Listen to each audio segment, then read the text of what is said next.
and the Hotel Henry, and several private collections. So please give a warm welcome to Eileen.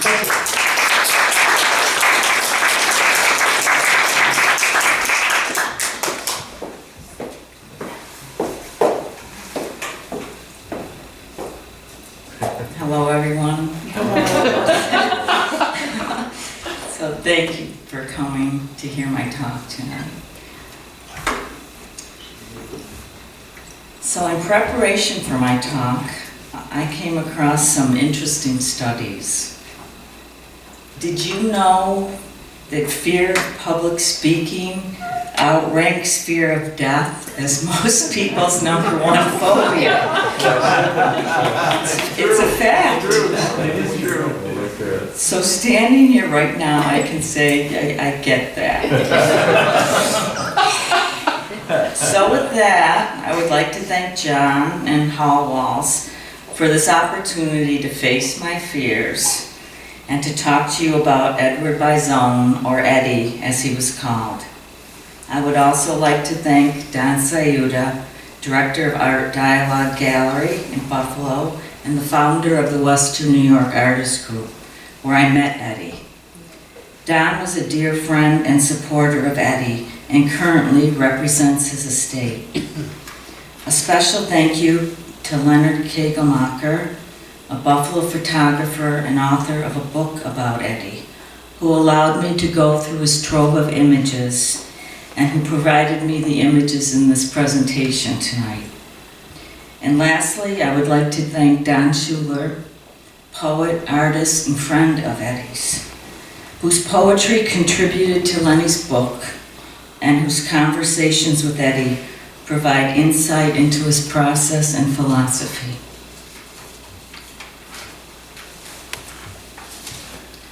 Eddie passed away in 2016. In this talk, I will be sharing Eddie's talent with you and will attempt to describe who he was as a person. Along with his work, I will discuss how he inspired and influenced the direction of my own art. I encountered Eddie's work at Art Dialogue in the Artist Group Gallery before I ever met him.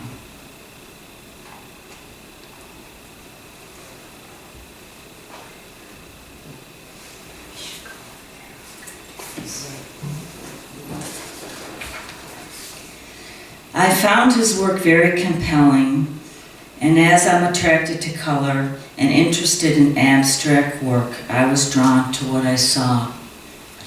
I like the playfulness, the color, the energy, the naivete, the childlike essence. I had no idea who this artist was, only that I liked his work. Later, I met an older man who frequently volunteered at the reception desk of the Artist Group Gallery. I was surprised to discover that it was this older gentleman who had created these youthful, energy-filled works. Eddie was born in Buffalo and grew up on the East Side, the son of Italian immigrant parents. His father owned restaurants, and later in his life, Eddie worked in restaurants as a waiter or a maitre d'. He was a graduate of UB and had a BA in speech and drama.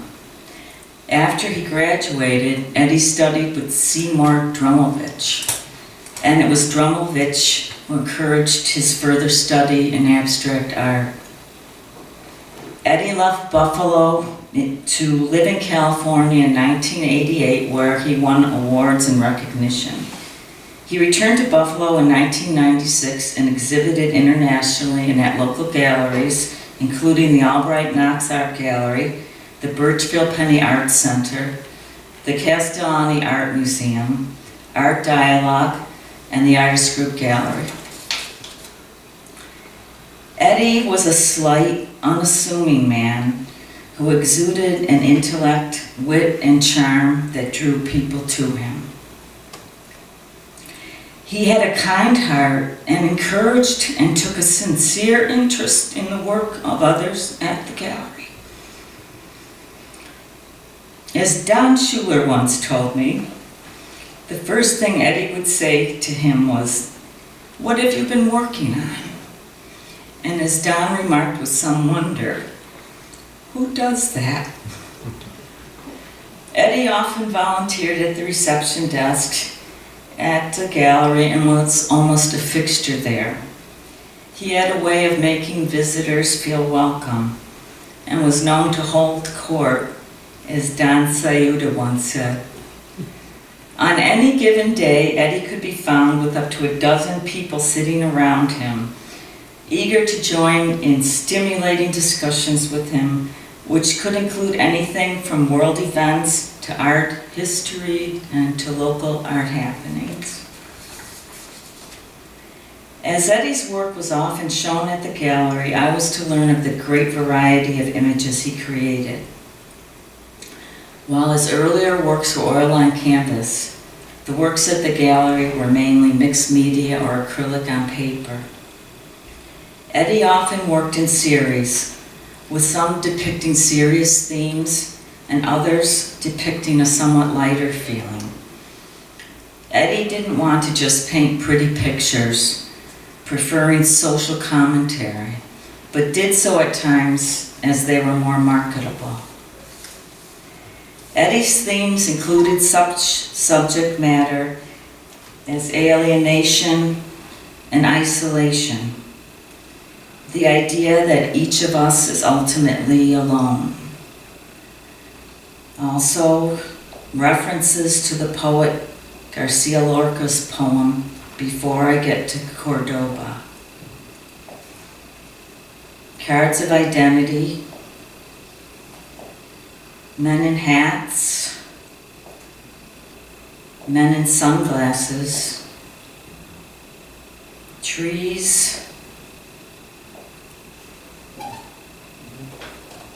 houses, and seated figures.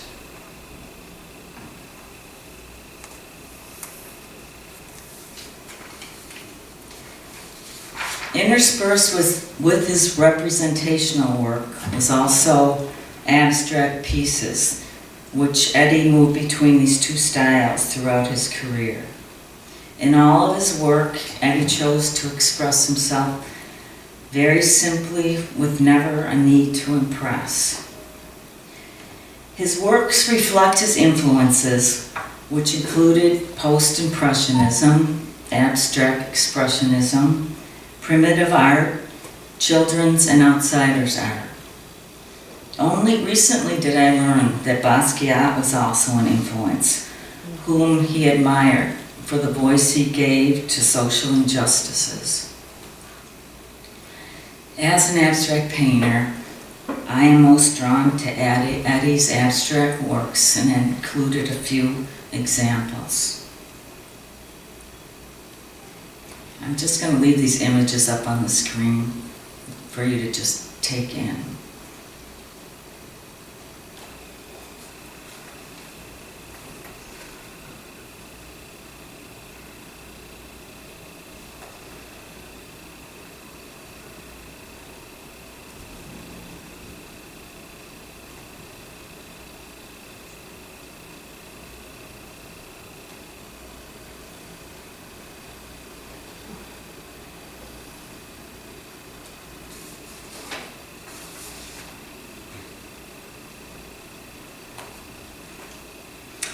I can't say specifically what draws me to Eddie's work, but I can attempt to communicate how they make me feel and what about them inspires me. I like the energy I feel in them, the looseness, the drama, the vibrancy of color, the uninhibited mark making, the sense of an emotional release, the confident paint application, the feeling of a controlled chaos, the wildness. That all this feeling and emotion can be contained within the confines of a small piece of paper is a wonder to me. I kind of liken it to the energy and spirit of a wild horse. A wild horse that was able to be captured and corralled only for just a moment. His approach in creating his abstract pieces is something that I and other abstract painters can relate to. That is, a work is begun with no preconceived notion of the outcome. Or, as Eddie's favorite quote of Marcel Duchamp stated,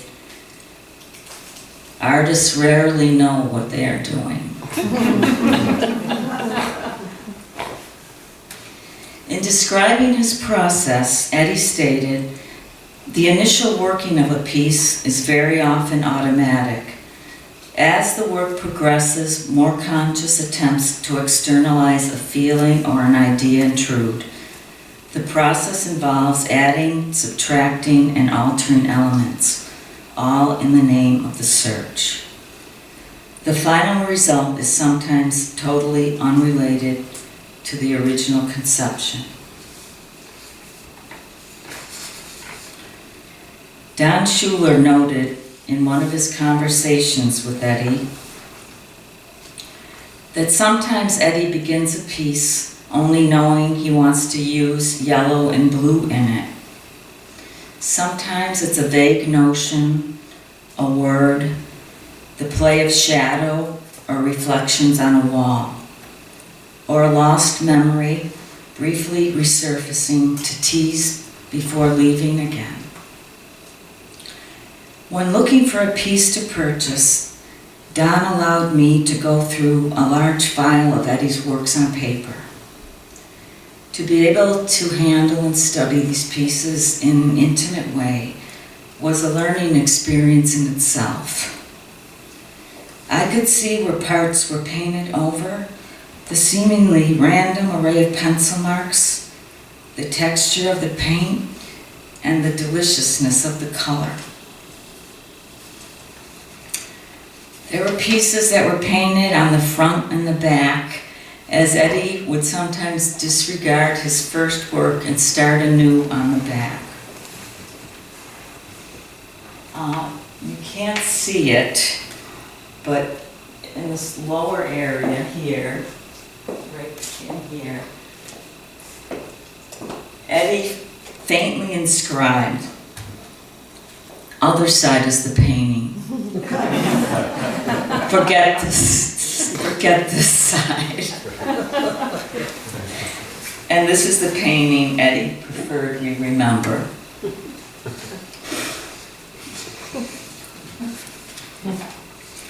Eddie often worked and reworked his paintings, an approach I often employ in my own work.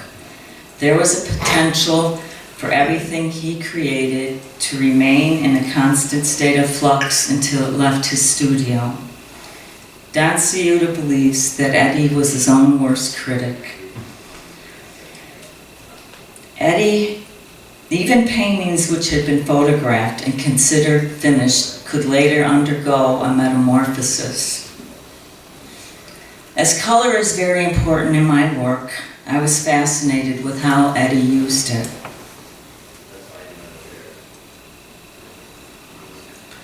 Some of his works were vividly colorful, and others used subtle hues which so complemented each other in a quiet way that to me it felt like looking at a poem. As I generally like to use strong colors in my paintings, I have been influenced by Eddie's subtle palette, with some of my quieter paintings reflecting this. I especially like his use of the color yellow ochre.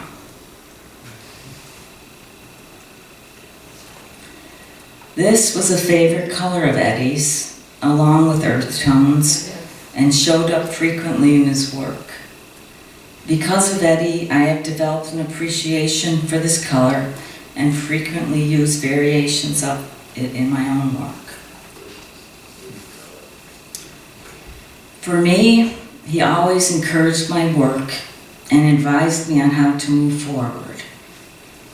I felt a simpatico with Eddie's style and can compare his effect on me to that of a lighthouse. a guidepost in the distance that I could aim towards and which guided me.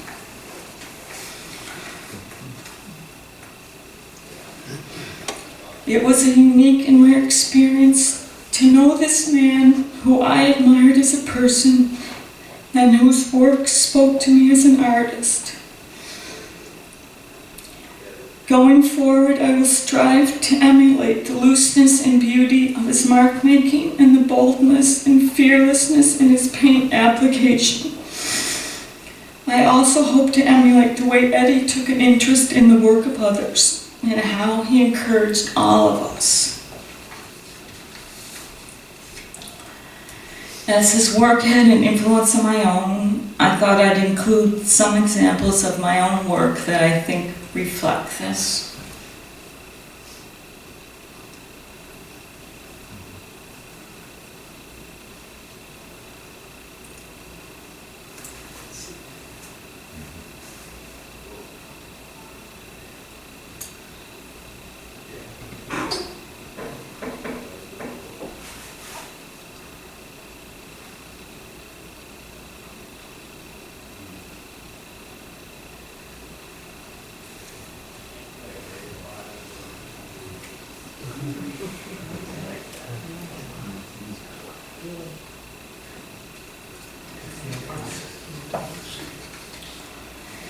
Eddie spent the last years of his life in a nursing home on Delaware Ave, suffering from COPD.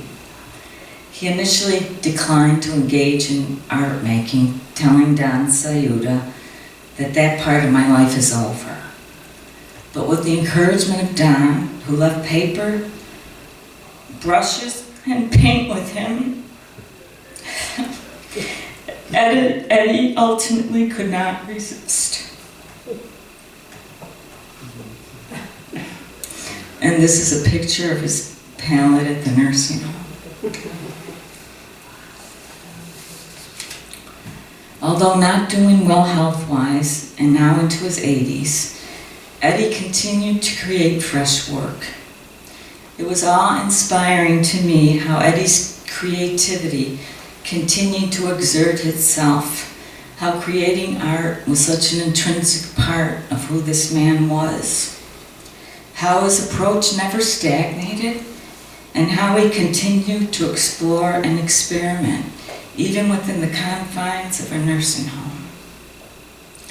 In his hospital gown attached to an oxygen machine, Eddie wasn't comfortable with many visitors. I did visit him on a few occasions, and one time brought him a box of collage items, of which a lovely textile scrap of mine ultimately showed up in one of his collage pieces. During a visit on one Easter Sunday, Eddie gifted me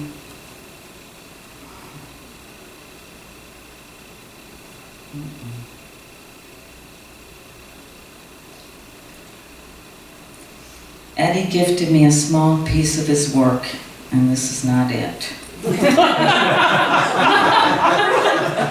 Where is it? Just talk amongst yourselves. There. Okay, there it is.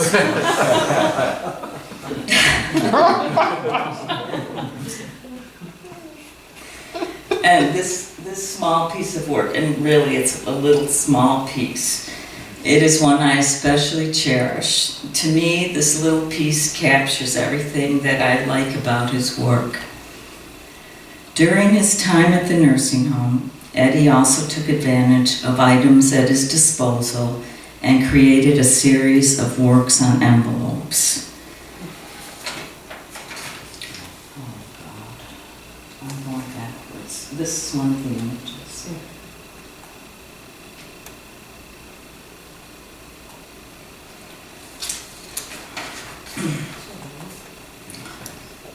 Although initially being given only 2 months to live, following his arrival at the nursing home, Eddie lived on for 6 more years, with Don Sayuda believing that it was Eddie's art that kept him alive.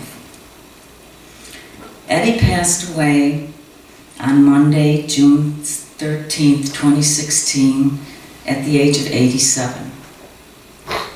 In keeping with his thoughtfulness, he donated his remains to the UB School of Medicine. His final resting place is in the Serenity Mausoleum at the Forest Lawn Cemetery, where in a glass-enclosed niche, an urn with an enamel replica of one of his paintings, lovingly commissioned by Don Sayuda, can be viewed.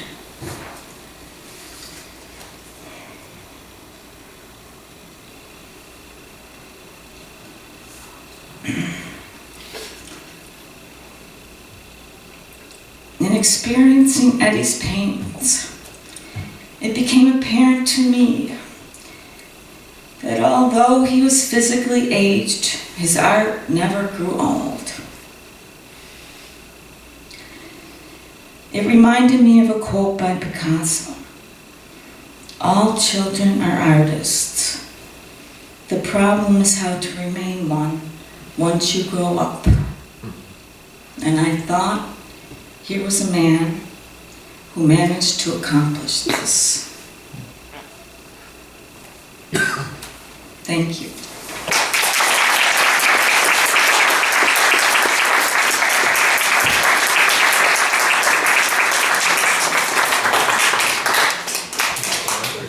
Are there any questions? Anyone? Comments? Very good. It was very good. Oh, it's